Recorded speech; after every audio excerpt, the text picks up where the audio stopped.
Estamos aqui, ó, nas origens da cabanagem, onde tudo aconteceu, aqui em Belém do Pará. Vamos agora para uma aula sobre cabanagem, aula ao ar livre, plena luz do dia, nessa manhã de domingo, aqui em Belém do Pará.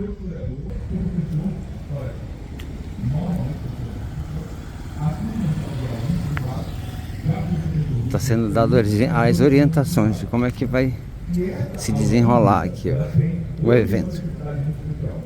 Eu vou falar isso sem nenhuma dúvida. Depois que eu decidi fazer essa aula pública, eu me arrependi. Não é? Eu vou explicar por quê. O tema é muito difícil. Não é? Eu não faço essa aula há 6 anos. Palácio da Cabanagem. Essa aula pode ser considerada de muitas maneiras. Porque a gente vai falar de uma guerra. E é extremamente violenta. Extremamente violenta. Eu vou usar alguns termos que todos vocês precisam 100% entender para a gente começar. Todo mundo entendeu? Beleza. Primeiro termo importantíssimo para a gente. Né? Para nós falarmos de cabanagem, a gente precisa falar de um termo chamado de anacronismo.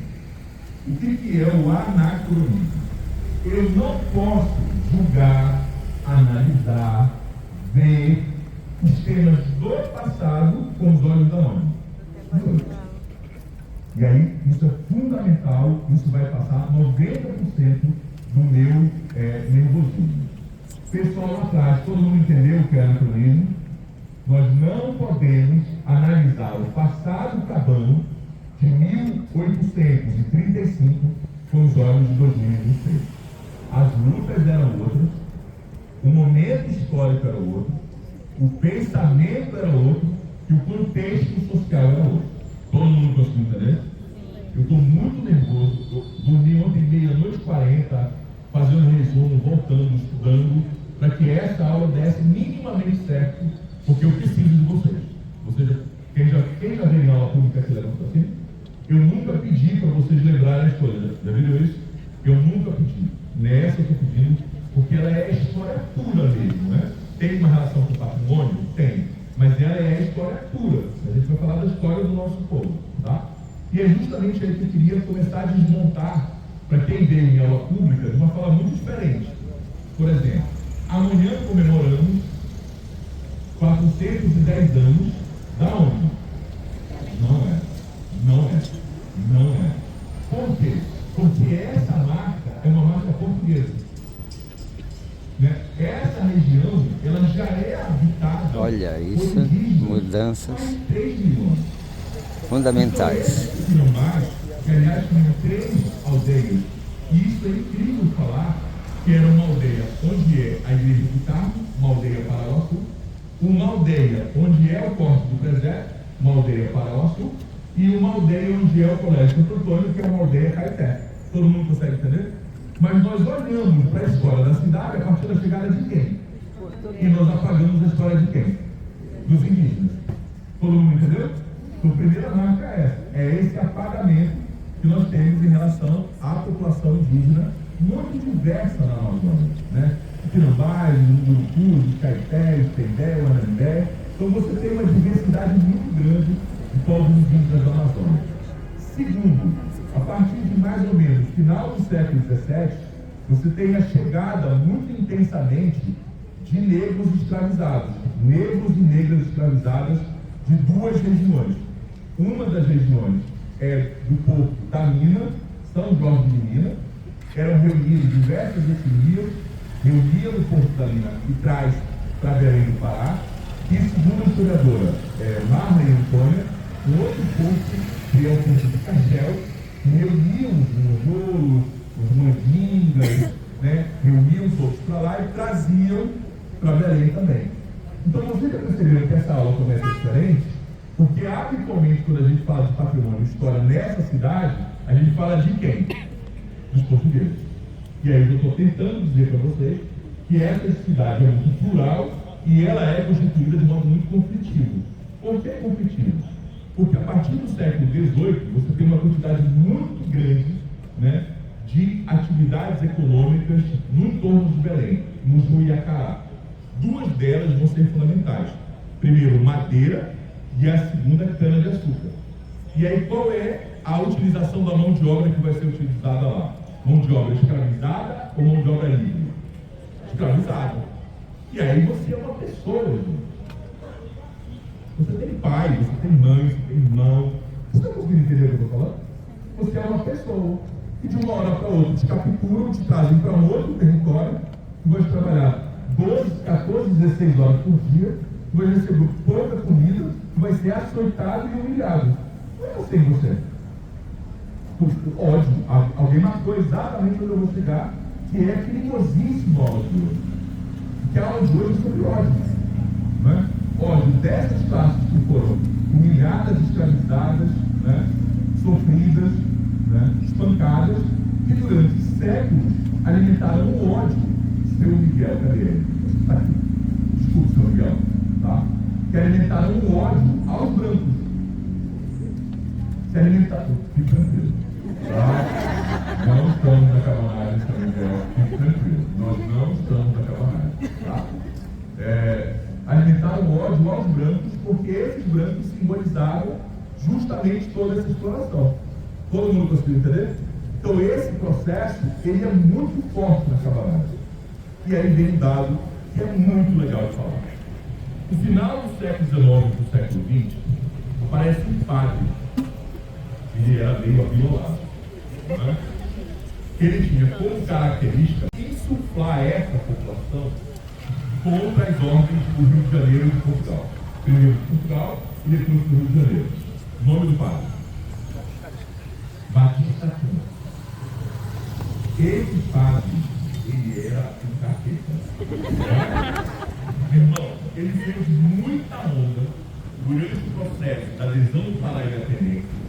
Tanta onda, tanta sublevação, tanta revolta, que o cara que veio pra cá para fazer com que o Grão-Pará fizesse parte da coroa portuguesa, amarrou ele na boca de um canhão, tá? E ia ligar o pavio de pólvora, o canhão, atravessar ele. Agora o canhão atravessar ele, tá? Interviram, soltaram Batista Campos, ele é preso, depois ele é solto. E em 1831 em diante, o Batista Campos se reúne com uma família, que é a família Vinagre, Antônio Manuel e Francisco Vinagre, com o Félix Clemente Malcher, que era o vereador de Belém, que é proprietário de terra no Pará, e também com o empregado do Félix Clemente Malcher, chamado de Eduardo Angelim. E eles começam a se organizar para tirar do poder aquele que seria o grande alvo do ódio cabano. Ele era branco, tá? O governador era branco, ele tinha uma mancha no cabelo branca. Você sabe o que é alopecia? Não é? Tem, além da calvície, tem uma manchinha branca, né? Ele era chamado de malhado, né? Então o governador, chamado Lobo de Souza, era chamado de malhado, e ele seria o grande representante dos interesses brancos e do Rio de Janeiro e dos portugueses. E aí, Félix Clemente Malcher, os irmãos Vinagre, o Batista Campos e o Eduardo Angelim se reúnem numa fazenda chamada Acaraço. Vamos tirar o governador do poder. Vamos. E aí ele começa a espalhar essa história para os negros e indígenas. E aí você pergunta, qual era o interesse dessa população pobre, negra, indígena, ribeirinha? Lutar contra a opressão. Mas lutar contra a opressão, segundo a professora Magda Hitch, é genérico. O que era de fato? Isso é muito legal de falar. Que opressão era essa? Era a opressão desses homens e mulheres serem escravizados. Era a opressão desses homens e mulheres trabalharem como guardas, uma espécie de guarda civil, e eles serem retirados do Acará, do Muju, do Cametá, e serem levados para Santarém, para passar fome e serem obrigados a trabalhar no exército. Todo mundo conseguiu entender? Tá? Então isso é real. Eu moro lá no Acará, perco as minhas terras, e vou lá para Santarém, longe, onde eu não sei, e você trabalhar com um salário muito baixo, eu ficar claro. Então isso é real. Tá? Uma outra característica importante. Esses homens, quando começam a se organizar em torno desse núcleo de pequenos fazeneiros, ou fazeneiros que não eram parecidos com qualquer, vem para Belém para tirar o Lobo de Souza do poder. Estão se organizando, o Lobo de Souza ouviu falar nesse palácio, esse é o palácio do governo, aqui ele comandava o Grão-Pará, ele ouviu falar nessa reunião. O que ele faz?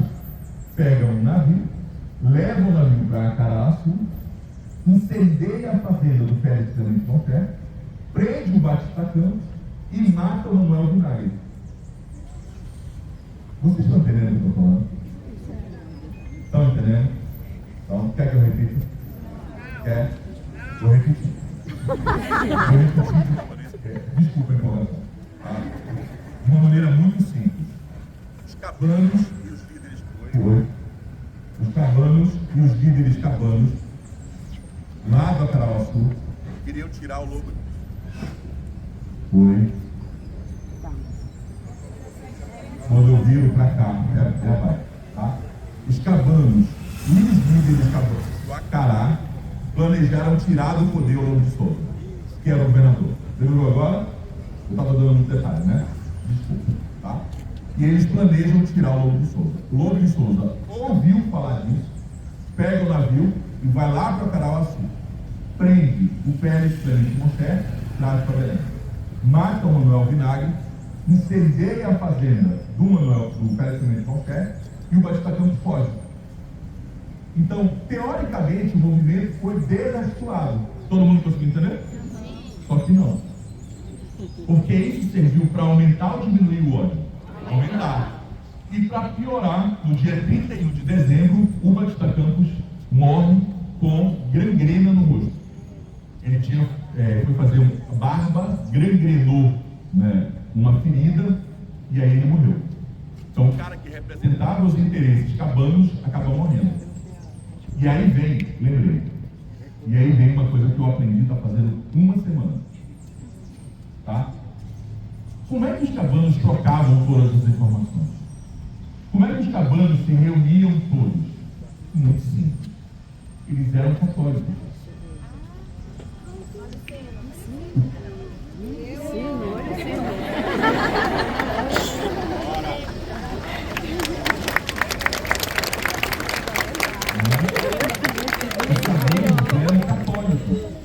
E o catolicismo popular tinha uma característica chamada de irmandade religiosa.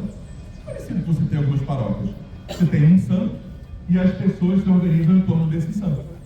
Então as principais festividades de santo eram aonde?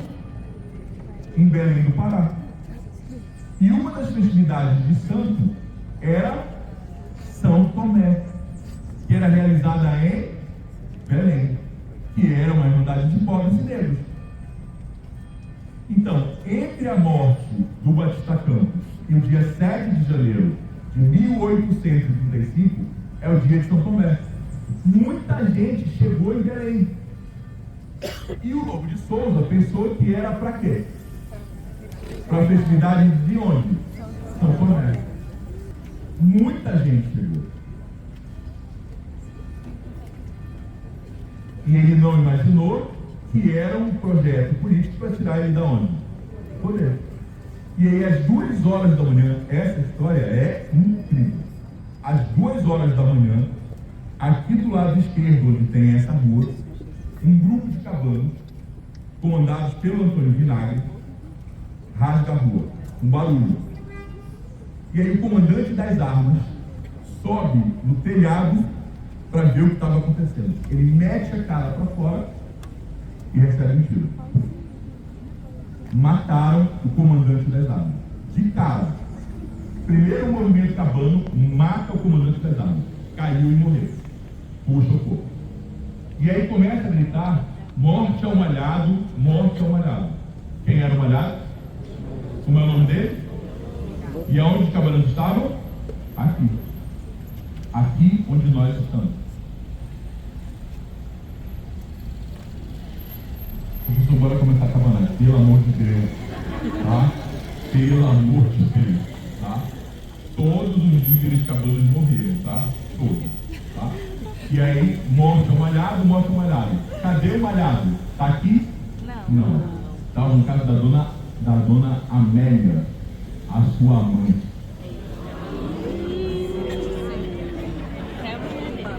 Papadinho, não é? Estava no carro da sua mãe, que ficava onde? Ali na Siqueira Mendes, primeira rua de Belém. E aí ele acorda com esse barulho, com a tomada da cidade, ele acorda, né? É noite, não tem iluminação pública, sai, e aí vai ali para Félix Roque, Travessa da Vigia, aqui pertinho, toma água, vou para o palácio, se encher de coragem. Se esgueira, passa por aqui, sobe nessa escadinha aqui e diz: se é por falta de alguém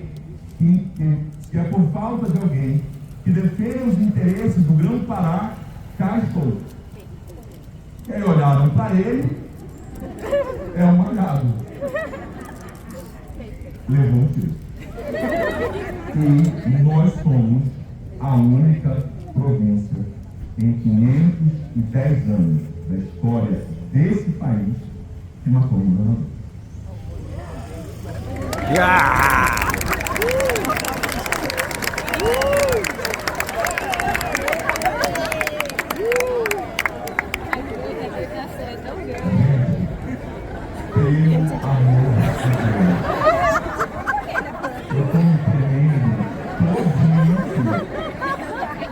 Pelo amor de Deus, tá? Eu não dei ideia de nada.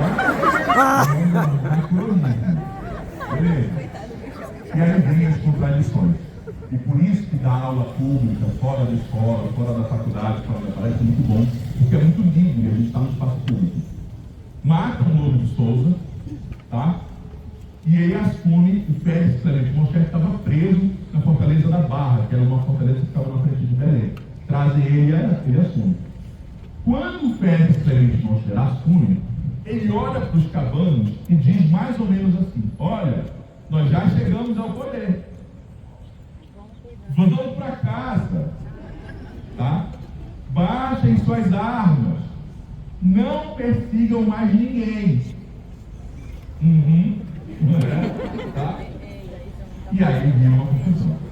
Mas essa confusão eu vou contar em outro lugar. Tudo bem? Podemos? Tá? A cabanagem, ela vai durar em Belém de 7 de janeiro de 35 até 13 de maio de 36. É um período relativamente muito curto, tá? E no interior e para regiões muito distantes, ela vai durar até 1840. Né? E ela é responsável oficialmente, por 30 mil mortos. Grande parte da aula que eu estou ministrando agora, ela é uma aula que provém do mais profundo conhecimento histórico da professora Magda Rich. Depois eu dou as indicações para vocês estudarem, tá? E ela afirma que esse número é oficial e que chega quase a dobrar a quantidade de mortos. E ela permanece esquecida depois de 40. Em 1865, o dono desse casarão aqui, tá? Que é o Barão do Guajará, Domingo Antônio de Raiol, escreve 3 tomos gigantes, chamados de motins políticos, que ele começa a destrinchar as relações cabanas para a história. Depois, o mesmo Barão do Guajará, ele vai ajudar a fundar o Instituto Histórico Geográfico Paraense. Estão conseguindo ver aí na portinha? Escrito. E ele é um centro de saber de produção histórico, tem mais de 100 anos, na verdade 125 anos, que debate temas da história, geografia, economia, política no Pará. Tá? E a primeira visão que nós temos da cabanagem é uma visão marcada, tá? Ela é uma visão marcada como um movimento muito ruim, né? E os cabanos são chamados de malvados. Todo mundo entendeu? Beleza. São chamados de malvados. Beleza. Só que quando chega em 1930, a gente tem uma mudança da visão da cabanagem. E aí é a segunda coisa que eu fico muito nervoso. A cabanagem é um fato histórico. Todo mundo entendeu? A luta, a morte, o conflito, a exploração, o ódio.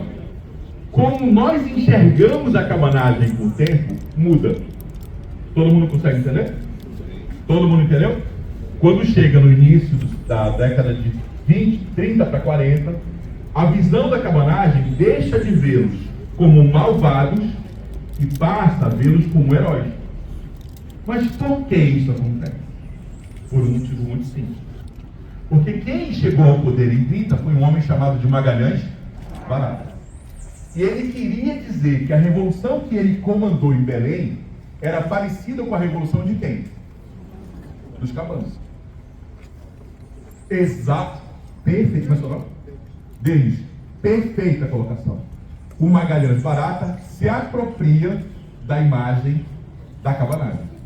Só que isso, meu caro Denis, é recorrente na história dessa cidade, desse estado. E eu vou lhe dar dois exemplos. O exemplo mais antigo, e é a primeira vez que eu falo publicamente disso, em 1982, é a primeira eleição para governador do estado, depois da ditadura. Quem é que chega ao poder? Jader Barbalho. E aí o Jader pega a ideia da cabanagem, tá? Assim, meu governo é um governo popular. E aí ele pega a entrada da cidade, faz um círculo e diz assim, vai ser o marco dessa cidade. Contrata o Niemeyer, dizem as más línguas que o Niemeyer atrasou esse projeto do jeito que ele pôde.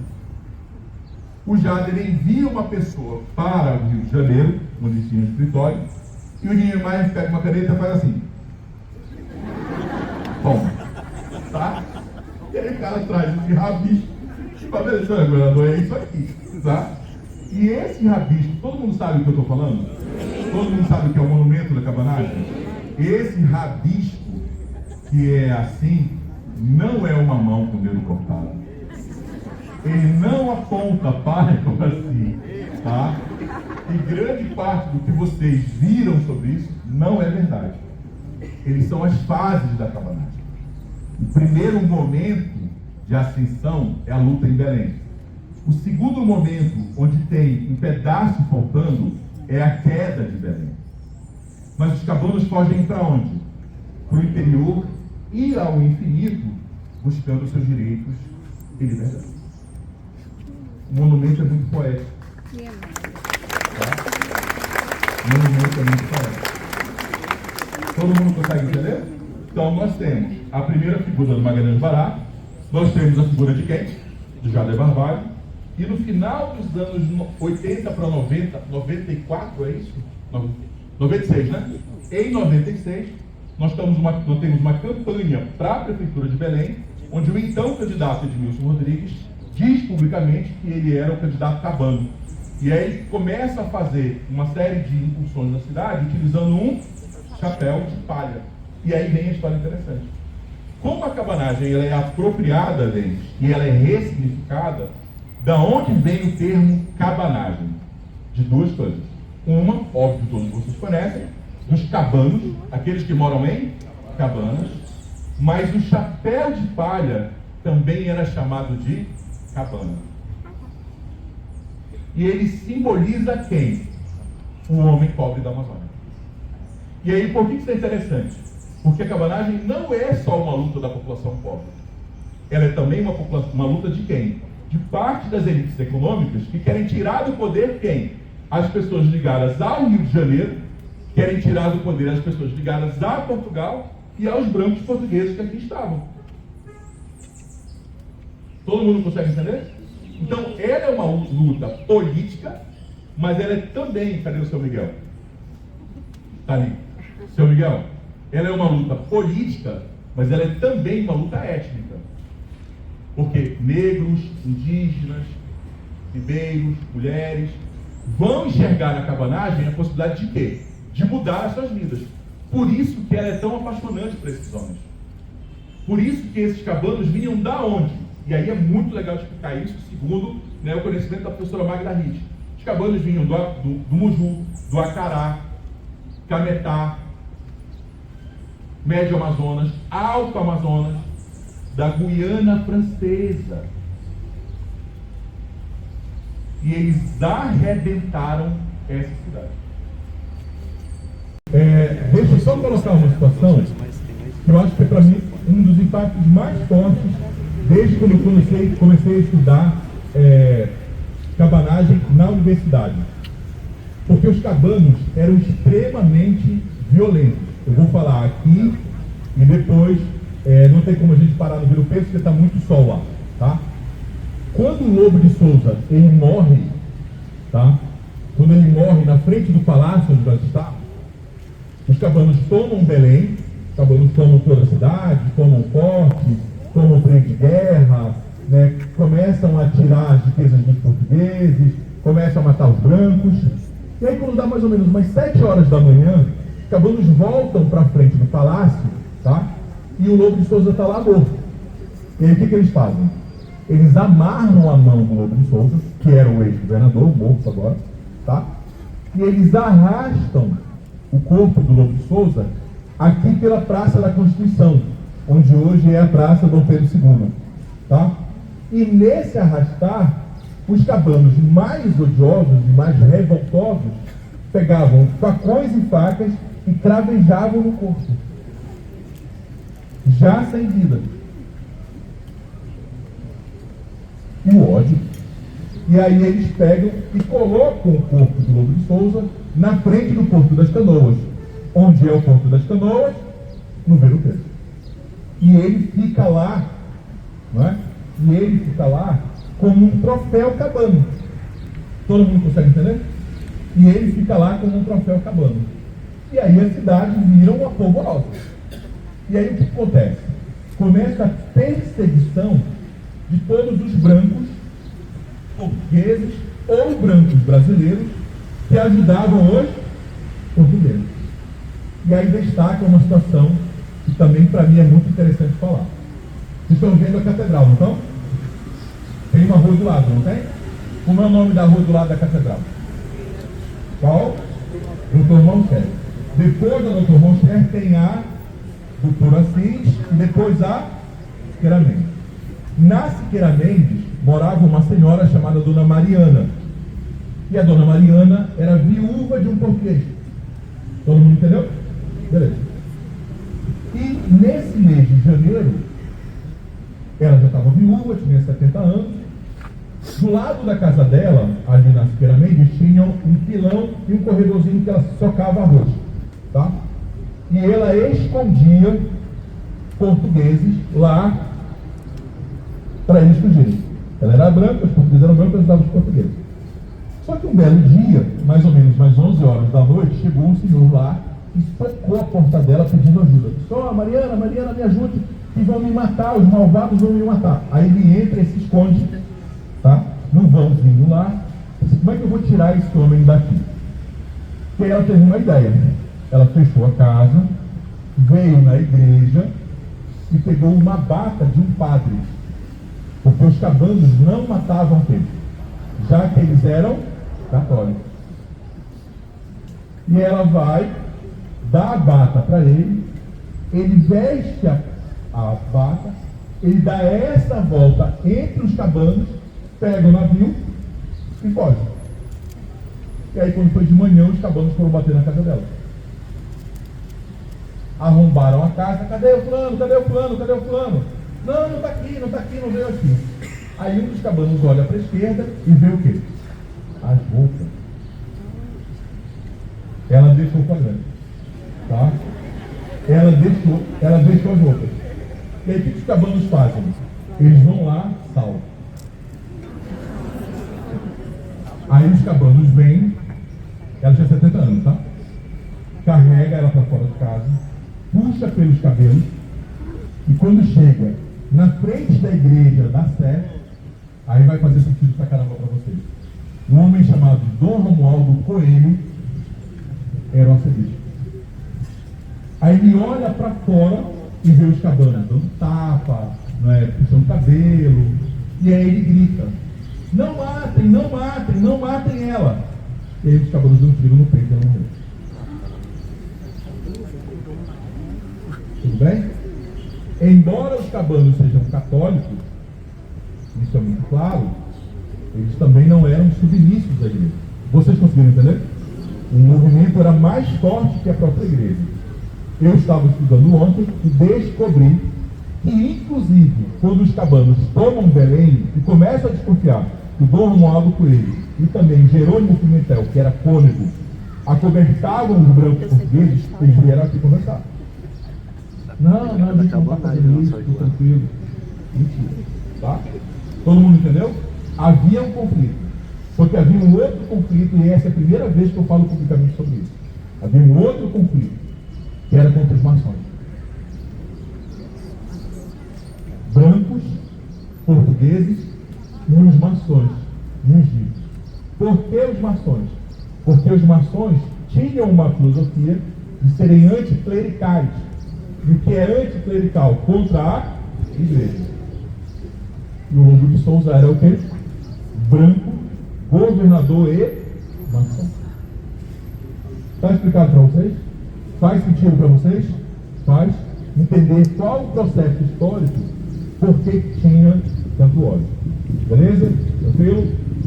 Bem importante mesmo que a Belém do início do século XIX ela é muito diferente da Belém de hoje. Tá? Nós temos dois bairros apenas. Quais são os bairros? A cidade e o bairro da Campina. Todo mundo entendeu? O bairro da cidade e o bairro da Campina. O que separa os dois bairros? O Igarapé do Piri. Vocês não perceberam, mas a gente atravessou o Igarapé do Piri, que é a Avenida Portugal. Esse Igarapé do Piri ele chegava daqui e ele ia até a Tamandaré. Todo mundo entendeu? Ele ia daqui até a Tamandaré. Beleza? Essa região da cidade, isso também é muito legal de falar, ela é uma região marcada pelo comércio. E todos vocês já me ouviram falar hoje, pelo menos 4 vezes, que os comerciantes eram negros, brancos ou indígenas. Brancos. Não é isso? Então, embora os brancos morassem lá, o comércio era onde? Aqui. E por que o comércio era tão importante? Porque esse comércio era feito através da Rua da Praia, que é onde vocês estão. Onde literalmente vocês estão é uma rua, que é a Rua da Praia. Da minha esquerda até o rio era uma praia, tal qual era uma praia, para quem já foi por assim, a Praia do Cruzeiro. Só que ela ia daqui até mais ou menos o rio. A praia era gigantesca. E por que isso é importante? Porque o principal meio de transporte e comércio da Belém do início do século XIX é o rio. Para onde os cabanos vão e para onde eles vão, para onde eles vêm e para onde eles vão, é através da onde? Do rio. E toda essa região é o Porto das Canoas. Controlar o porto era importante ou não era importante? Era muito importante. E aí, quando o Félix Clemente Moncher ele entra no poder, o que ele ordena? Ordena ficar os seus combatentes aqui para observar aonde? Os rios. E aí vem o detalhe que eu não sabia, e para quem já viu a escola pública, vai me ouvir isso com uma certa felicidade. Muito bacana de ser professor é que você não sabe tudo. Por isso tem que estar estudando. Eu não sabia que depois que a cabanagem tinha sido proclamada e o Félix Clemente Moncher seria o presidente cabano, tá? Vários navios ficaram aí na frente esperando o que ia acontecer. Que eram navios ingleses, franceses, italianos, e ficaram lá guardadinhos. Navios, inclusive, com armamento e munição. Por quê? Porque dependendo do rumo da cabanagem, dependendo dos presidentes cabanos, o Grão-Pará deixaria fazer parte do Império Brasileiro e passaria a ser parte de que império? Inglês, francês ou italiano. Ou seja, nós poderíamos estar falando agora merci beaucoup. Entendeu? E aí, por que esses navios não chegaram a aportar e combater aqui? Porque os cabanos todos estavam trincheirados. Tudo bem? Quais eram os comércios importantes que vão... Isso é tão interessante. Qual é o comércio importante que vai gerar ocupação e gerar o processo econômico do Grão-Pará? Madeira, já falei para vocês. Qual é o outro? Cana-de-açúcar. E terceiro, sabe o que é? Cacau. Muito cacau. Quando a gente olha hoje a economia do Grão-Pará sobre a economia, que é um dos maiores produtores de cacau no Brasil, os maiores da América Latina, não é à toa. A gente tem um longo processo de ocupação. E aí, esse Porto das Canoas é ocupado, só que em fevereiro, e aí se vocês não entenderem, vocês me falam, tá? Só que em fevereiro de 2000, pelo amor de Deus, tá? E em fevereiro de 1835, tem uma bronca, que são as brigas internas entre os cabanos. O Félix Clemente Moncher, aquele que mandou os cabanos baixarem o quê? As armas, começa a beneficiar os portugueses. Começa a beneficiar os portugueses. E além de ele beneficiar, ele começa a prender os cabanos. Aí eu vou falar o que alguém falou. Sal. Não é? E aí é sal. Não é? E aí é sal. Sal, o próprio governador tinha sido colocado por quem? Pelos cabanos. Aí o movimento se radicaliza mais intensamente. E aí vira o segundo governador, chamado de Francisco Vinagre. Lá na frente eu falo. Ele falou?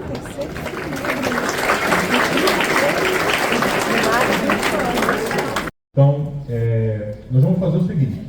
Eu vou falar, vou explicar, tarará, tarará, tarará. E aí eu quero que vocês entrem. Desculpa, vocês entrem não. Vocês passem na frente da igreja das Mercês. Aí vocês vão observar o que eu falei. E aí a gente vai dar uma volta. Que eu queria que vocês vivessem a oportunidade de ver uma rua colonial. Não é? E aí vocês vão ficar muito espremidinhos. E por que eu queria que vocês ficassem espremidinhos? Porque as batalhas cabanas eram nessas ruas. E a batalha na rua cabana, quer dizer, a batalha cabana numa rua dessa, pode ser uma vantagem e pode ser o quê? A desvantagem. Pode ser uma vantagem no sentido de que você empurra o seu inimigo e consegue debelar, mas pode ser uma desvantagem se o teu inimigo tem um bom armamento e uma boa munição. Todo mundo consegue entender? E é justamente aí que eu queria comentar. As forças legalistas, e o que são as forças legalistas? São aquelas forças favoráveis ao Rio de Janeiro. Então, são essas forças que querem transformar a região da Amazônia numa espécie de colônia do Rio de Janeiro. Cadê a Trisha? Trisha? Tá ali. Cadê tu? Tá ali. E a gente sabe muito bem o que é essa visão sudestina de que a gente é uma colônia do Rio de Janeiro, uma colônia de São Paulo, uma colônia do Sudeste, onde tudo para lá é melhor e tudo para cá é exótico. Já ouviram isso? Nossa, a comida de vocês é exótica, não é? Olha, né? Vocês, a aparência de vocês são exóticos. Eu tenho vontade de mostrar um dedo, mas eu sou educado, não é? Não vou fazer isso, tá bom? Olha só, por que está falando isso? Porque eu acho que é bem interessante a gente pensar de que esse Rio de Janeiro e as forças legalistas, depois da cabanagem, eles ficaram muito preocupados em retomar Belém. Muito preocupados, muito. Só que não dava mais, porque os cabanos se espalharam para onde? Para o interior. E aí vem a questão das irmandades, que eu vou falar com mais detalhe agora. O que são as irmandades? São grupos de homens e mulheres em torno de um santo, todo mundo entendeu? Em torno de um santo, que vai fazer festa, quermesse, construção de igreja. E os cabanos eram irmãos. Só que existiam irmandades e irmandades. E aí vocês vão ficar impressionados. Existia uma irmandade chamada Irmandade de Nossa Senhora do Carmo, dos Carmelitas. Alguém já viu essa igreja? Rica, alta, poderosa. Já viram isso? Era a Irmandade dos Brancos. Existia uma outra irmandade em Belém, que era a Irmandade de Nossa Senhora do Rosário dos Homens Pretos. Já ouviram falar nela? A igreja simples, quase sem ornamento, sem detalhamento interno. Pelo que eu estou dizendo, a Irmandade de quem? Dos pretos, dos escravizados. Mas havia uma outra irmandade, que era a Irmandade de Nossa Senhora das Mercês. E essa irmandade mercedária era uma ordem, era de padres. E eles eram muito ricos. os mercedários, eles no mesmo naipe, assim, carmelitas e mercedários eram muito ricos, e eles receberam muitas terras do Marajó. Então, muito forte a criação de gado, comércio, madeira, né? E é em função desse dinheiro que eles constroem uma monumentalidade. Todos vocês daqui conseguem ver as torres da igreja. Todos vocês já viram, quando passam na Boulevard Castilho França, o tamanho do convento dos mercedários. Todo mundo consegue entender? É muito monumental, tá? E aí vem o que eu deixei de falar aqui, que está muito solar, acho que aqui é mais tranquilo. Você vai perceber com muita facilidade que quando o Félix Clemente Malcher é morto, lembra que eu falei para ele, que ele explicou de sal? Ele é enterrado dentro da onde? Da igreja.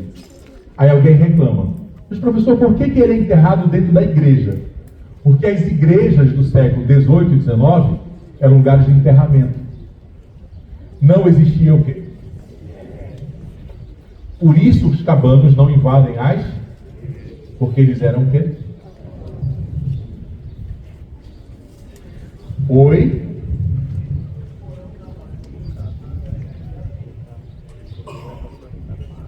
Boa colocação. Dentro da Basílica de Nazaré tem um ossário, mas aquele ossário é bem posterior. Já é 100 anos, mais ou menos 100 anos depois da cabanagem. Mas por que eu estou te falando isso? Porque a igreja era sagrada, mas do lado tinha o convento.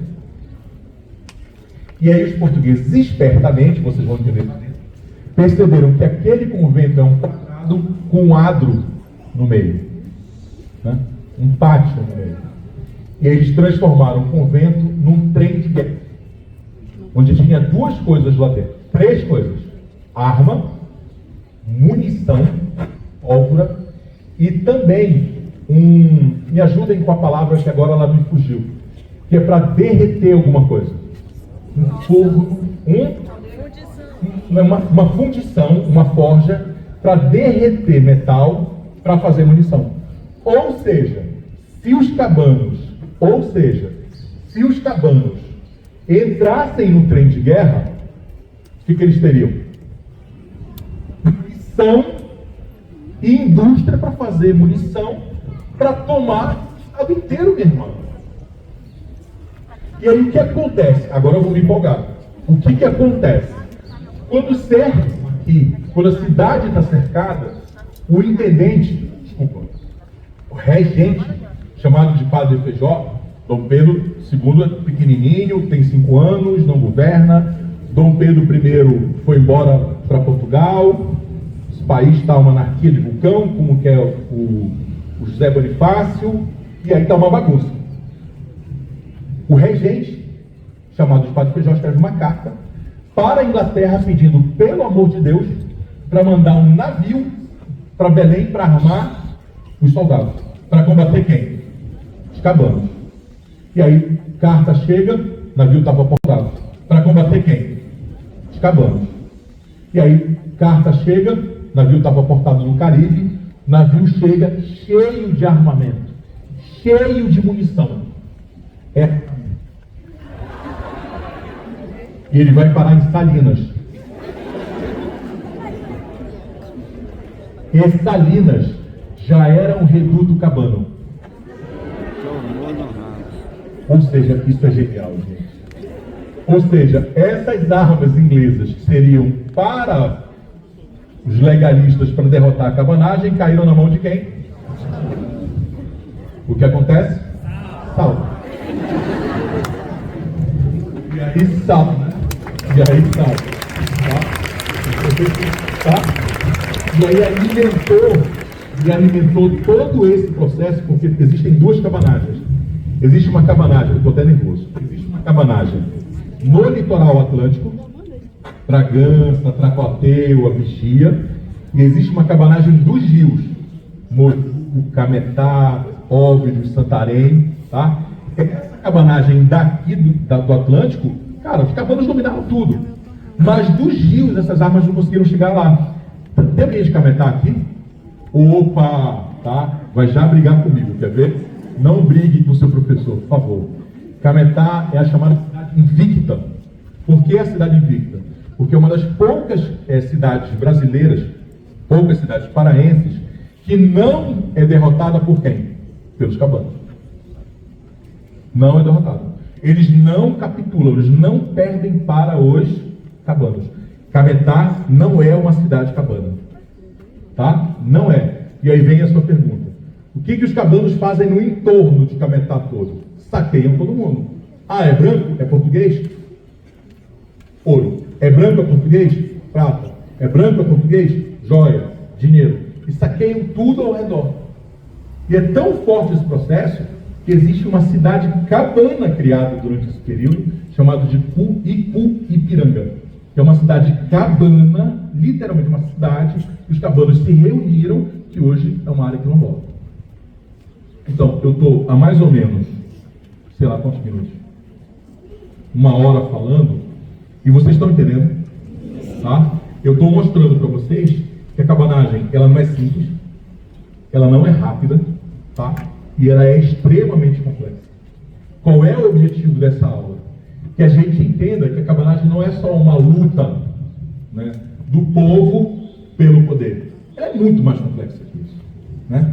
Ela abrange muitos interesses. E aí, o que tem a ver a Igreja das Mercês com isso? Porque a Igreja das Mercês, ela é uma igreja dos libertos. Se a Igreja do Carmo é dos brancos, a Igreja do Rosário é dos pretos, essa igreja aí era dos homens e mulheres negras que foram libertados.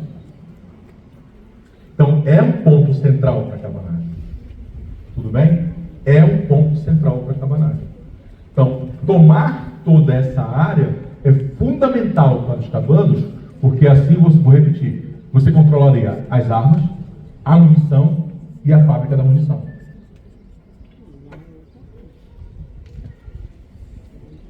Não é uma boa estratégia? Só tem um problema. Sempre tem problema, né? Sempre tem problema. Quem são os 3 irmãos? O Francisco Vinagre, o Antônio e o Manuel. O Manuel morreu, Francisco virou presidente da província, né? Quando o Francisco, segundo o presidente Cabano, toma Belém, ele olha para a cabanagem assim, isso vai dar ruim. E ele entrega Belém para as forças legalistas. Traidor. E aí ele sai de Belém, a descrição é incrível. Ele sai de Belém, espera a tarde chegar, chuva torrencial. Chove em Belém? Quase não, né? Aí chuva torrencial, ele anda pela chuva, pega um barco, entra no navio Imperatriz e foge para o Rio de Janeiro. E aí os cabanos fazem o quê? Saem de Belém. Sim? Não. Os cabanos saem de Belém para o interior. Belém é esvaziada. Tá? Só que em agosto, no dia 14 de agosto de 1835, sobrou um irmão Vinagre, chamado de Antônio. E sobrou um homem chamado de Eduardo. E o que eles fazem? Bora tomar Belém. Retomam Belém, cercam esse processo inteiro e cercam o trem de guerra. Foram 9 dias de combate. Milhares de pessoas mortas. Milhares. Qual é a minha insatisfação? Como é que um movimento dessa dimensão, que não existe em nenhum lugar desse país, que é internacionalmente conhecido naquele período, não virou um filme, não virou uma minissérie, não virou uma série, tá?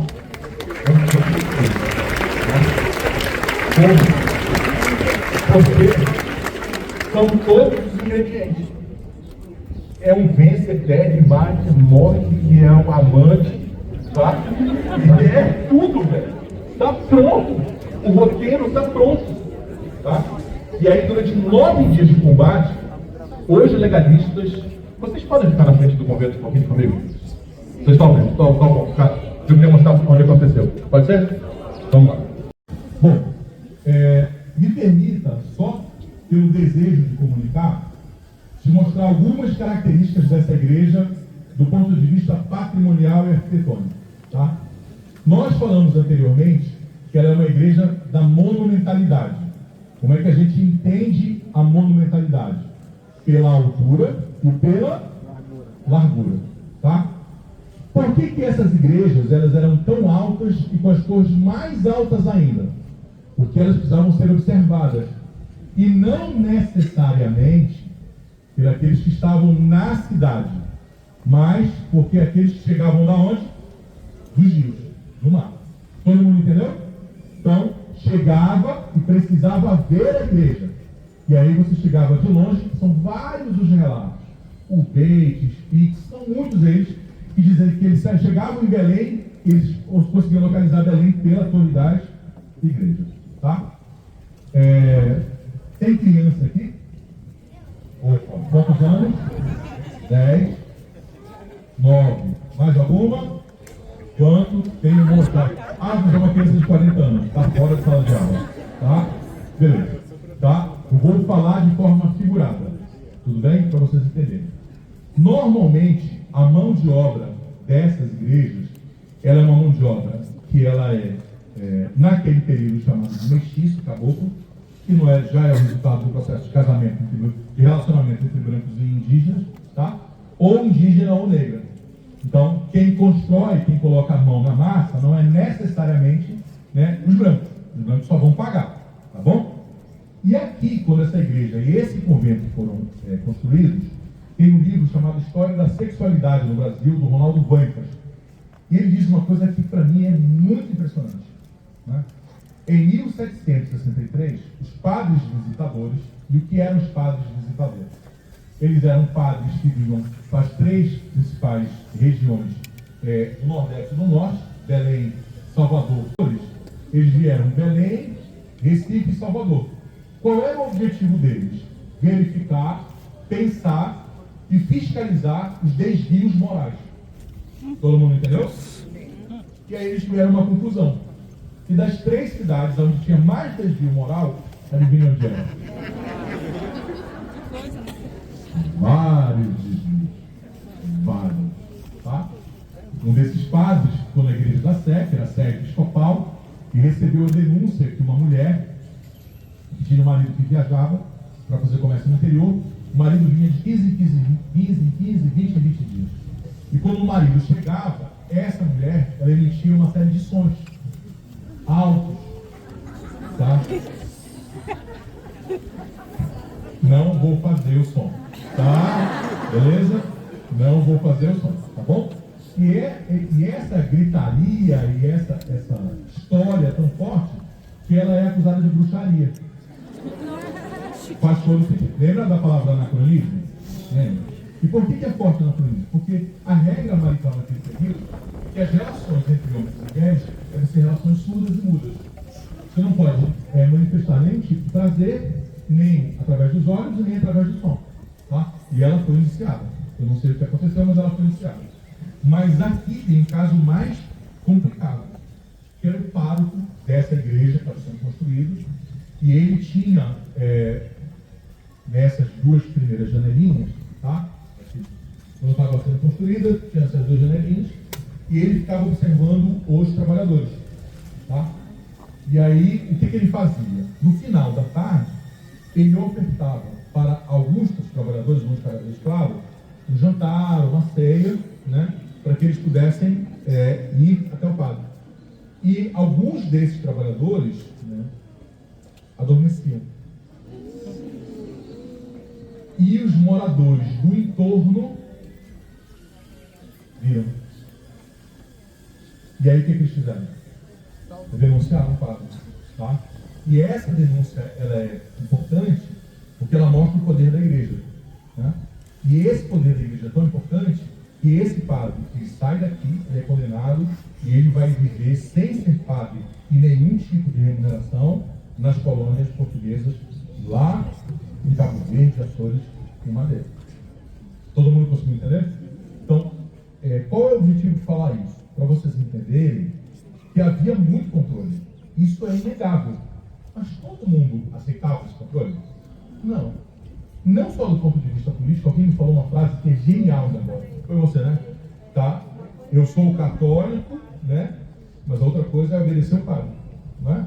Então, quando você fala isso para mim, mostra claramente que esses conflitos sociais, eles são muito fortes. Muito fortes, muito.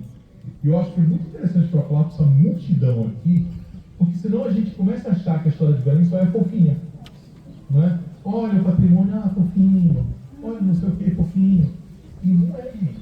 A gente está falando de conflito social intenso.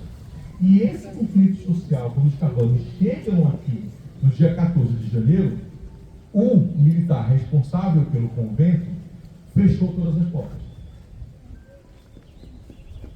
E fez uma coisa que era muito difícil de ser derrotada. Está vendo essas janelas posteriores? Ele encheu de sacos de areia. Todas essas janelas ele encheu de sacos de areia. Vai ter. Porque a partir do saco de areia, você não tem como o tiro chegar. Todo mundo entendeu? Proteja as janelas, deixa um buraquinho, só para quê? Para atirar. E aí ele fecha todo o resto. Tá? Entendeu?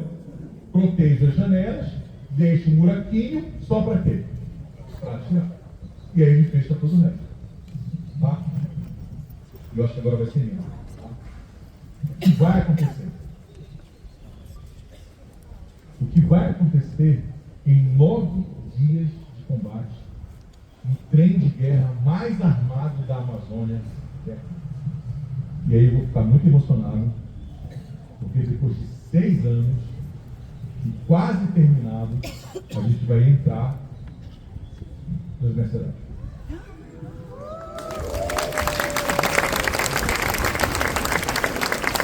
A gente vai entrar nos mercenários, tá? Regras importantíssimas. O mercenário, todo inclusive da igreja, tá? O mercenário está faltando só um pouquinho para terminar o restauro. Tá? Está sendo completamente restaurado. A igreja também vai entrar em restauro completo. Estou vendo que ela vai ser completamente restaurada. Ainda bem. Não é? Ainda bem. Tá bem? Vamos ganhar essa patrimônio. Tá? Regras importantes. Tá? Não pode, obviamente, não pode colocar o pé na parede. Todo mundo entendeu? Beleza? Regra importante, não pode pisar onde? Na grama. Regra importante. Tá? E aí é bem grande o pátio anterior. Tem um espaço onde eu vou entrar e tem um palquinho bem pequenininho, porque a gente vai ter música, tá? A gente tem uma feirinha, olha que chique, velho, tá? Tem uma feirinha, vai abrir a galeria de arte, para quem gosta, tá? E a livraria tá aberta, tá? Eu fico todo besta, tá? Todo besta. E essa parceria é feita com a Universidade Federal do Pará, tá? Eu vou repetir, tá? Essa parceria é feita com a Universidade Federal do Pará. Vou agradecer novamente o reitor lá na frente, a professora Thaís, tudo bem? E a gente vai fechar essa história lá dentro e depois a gente vai tirar foto, comer, se divertir, escutar música. Pode ser assim? Como é que a gente vai fazer? Eu só queria um favor, tá? Eu vou deixar o microfone com o Márcio e eu vou na frente de todo mundo, tá? Eu vou bem na frente de todo mundo. Aí eu quero que vocês tenham a experiência de andar numa rua colonial, que é a rua da praia, a rua do açougue, que é essa, e na primeira rua vocês dobram para a esquerda. Tudo bem? Dobram para a esquerda e a gente vai entrar lá. Pode ser assim? Agora só me deixem ir na frente, tá legal? Tá.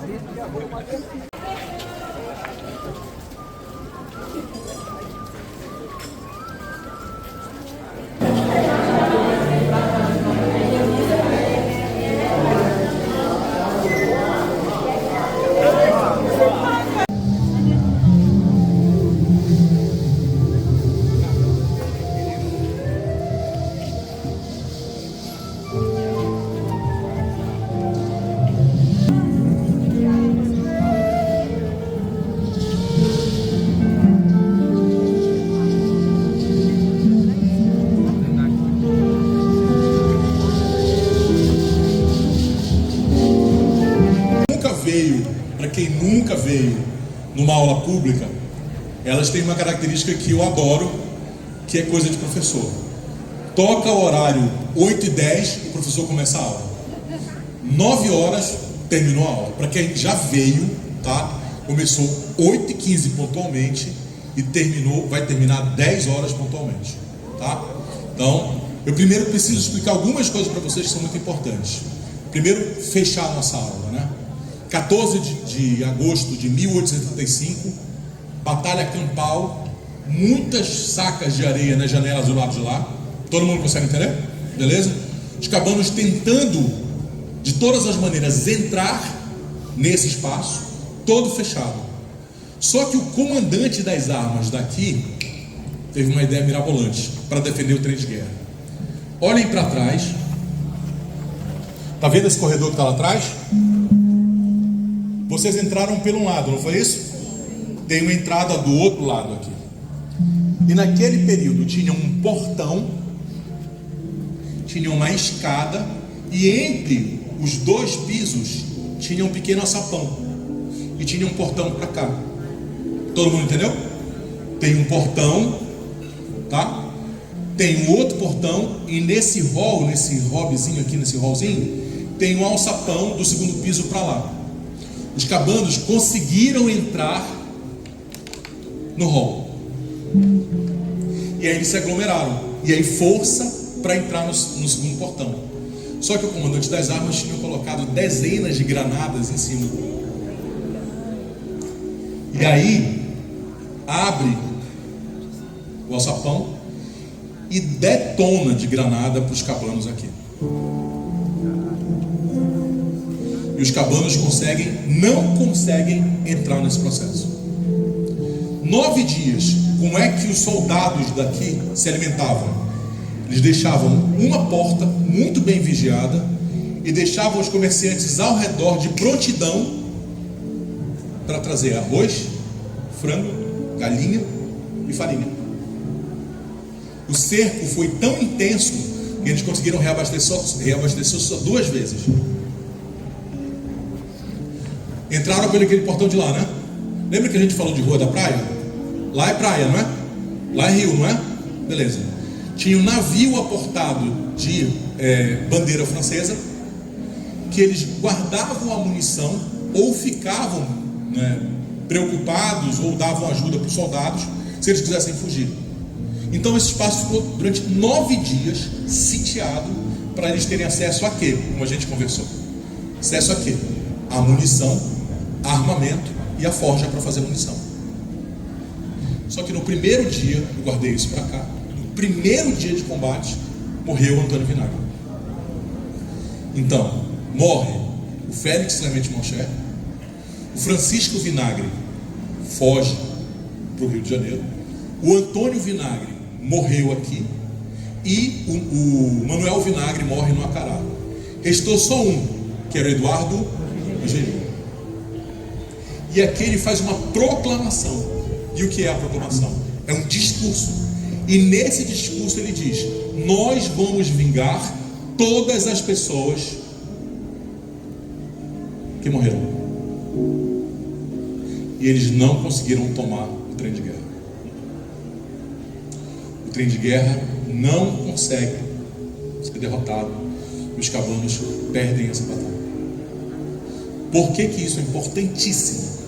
Porque esses cabanos derrotados, eles tomam o resto de Belém inteira e saem para onde?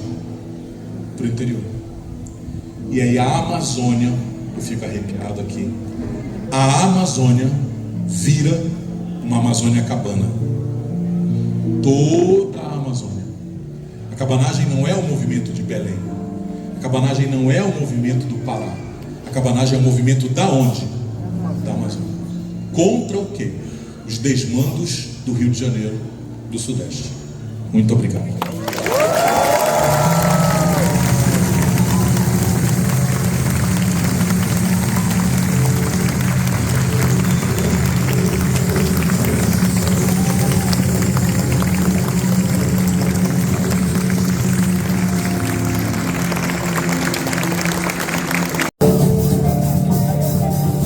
Vamos ouvir o tema da cabanagem.